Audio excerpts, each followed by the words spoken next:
Yakassé à Tobrou, dans le sud ivoirien. Ici vivent plusieurs communautés allochtones et autochtones. L'harmonie sociale est une préoccupation notamment pour celles issues du Grand Ouest ivoirien. Et justement, l'Agoya, l'association des ressortissants du Grand Ouest vivant à Yakassé à Tobrou, reçoit l'ONG Lune d'Afrique Côte d'Ivoire. L'organisation amorce ici sa caravane intitulée Mieux vivre ensemble, dédiée à la réconciliation nationale. C'est la réconciliation de chaque famille qui va devenir la réconciliation nationale. Vous avez un rôle important. Prenez conscience de votre rôle et jouez-le pleinement.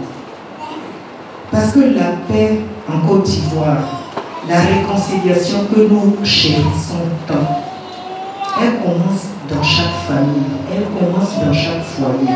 Occasion pour la présidente de Lune d'Afrique Côte d'Ivoire, Victorine Yaoyoboué, d'inviter les ressortissants du Grand Ouest à Yakassé à Tobrou de rejoindre cette caravane. Prochaine étape, tout le plus cette région minée par les conflits communautaires, et cela du 29 juillet au 1er août prochain. L'engagement est pris et l'idée soutenue par le président de l'Agoya, Mathieu Digué.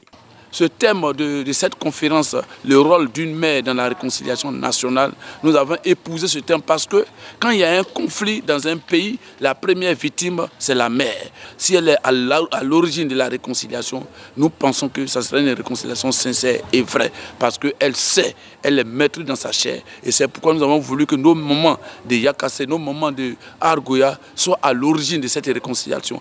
Parler de réconciliation, une mission citoyenne, l'autorité administrative considère l'action de l'ONG Lune d'Afrique Côte d'Ivoire comme un soutien à l'effort de consolidation de la paix sociale. Prôner la paix et la réconciliation. J'ai décidé d'aller dans tous les villages. Là-bas, j'ai parlé de paix, de développement et de réconciliation.